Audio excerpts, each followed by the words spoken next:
Guy Saint-Jacques is a former Canadian ambassador to China, and he joins me now. Mr. Saint-Jacques, a lot of people are seeing that last bit about the results cannot be predicted as a threat from President Xi to the Prime Minister. How do you interpret it?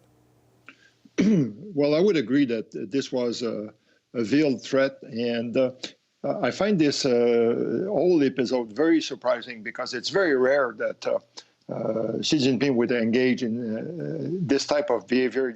You can see him on the video that he is very agitated. His face is red, his arms are moving, and it's clear that he wants to pass a message, and he knows that cameras are rolling. And so I think all this was preordained, organized, and he wanted to send a very clear message to Prime Minister Trudeau. Why do you think he felt so determined to do that, sir? What do you think motivated the President of China just to be upset about something said to the Canadian media?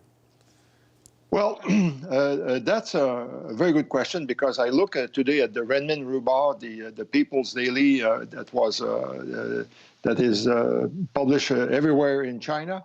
There are lengthy reports on his meeting with President Biden of the U.S., on his meeting with President Macron of France, of his meeting with the Prime Minister of South Africa, and there's no word on his meeting with Prime Minister Trudeau. So I don't know why he objected. I was curious about what Xi Jinping said, in as much as he said what you reported did not reflect our conversation. And it would be interesting to get the Chinese version. Did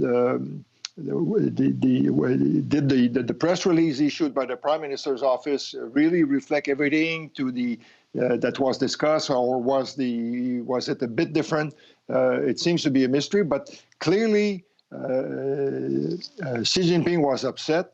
He wanted to make Prime Minister Trudeau to lose face, because that's the purpose of this whole episode, because he knew it would be publicized in Canada and around the world. Yes, I guess the implication being, based on what you're saying, President Xi said, that Justin Trudeau's people and the Prime Minister are claiming to have said something in the meeting, in their briefing with reporters, that never actually happened. And that would be the thing potentially that has upset the President of China. Yeah, and you know, I was listening to what Xi was saying, and you're right. He says, you know, we have to build on the basis. You have to show respect, and this is the usual way that Xi expressed himself, you know, mutual respect, equality, and all this. And we know that those words are empty words, because he doesn't hesitate to treat countries very badly when they disregard what China expects from them. And we have to pay attention to this veiled threat, because what does he have in mind? But I would say that this shows that the chemistry between President Xi and the Prime Minister is very bad.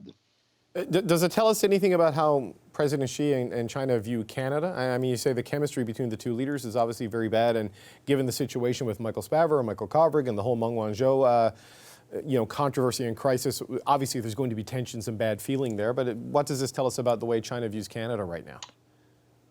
Well, you know, despite the fact that Meng Wanzhou and the two Michaels were released more than 1 year ago, the relationship is still very difficult. There are no official dialogues. The only good news is that the Chinese government has accepted the nomination of Jennifer May as Canada's ambassador to China. And I wish her the best of luck, because she has a difficult task ahead of her. But I would say that this shows the disregard that Xi Jinping has for Prime Minister Trudeau. And if I had a piece of advice to give to Minister Joly, I would say, well, use the next summit at APEC to speak with your counterpart to say, look, we have to lower the temperature. You won't like our Indo-Pacific strategy, but you know, we still want to. We have subjects to discuss with you.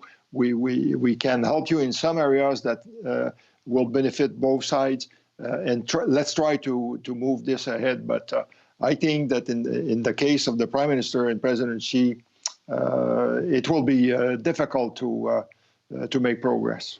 Do you anticipate further fallouts, or do you think President Xi simply wanted to prove a point here? I think I hope he just wanted to prove a point, because in terms of trade, when we look at what we export to China, it's mostly commodities like iron, copper, or metallurgical coal and agri-food products.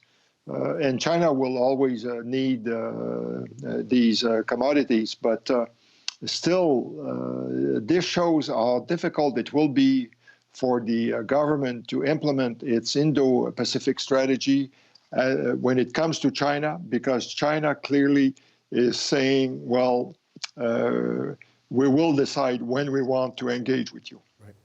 All right, we always appreciate the insight. Thank you very much. Former Canadian Ambassador to China, Guy Saint-Jacques. Thanks for joining us.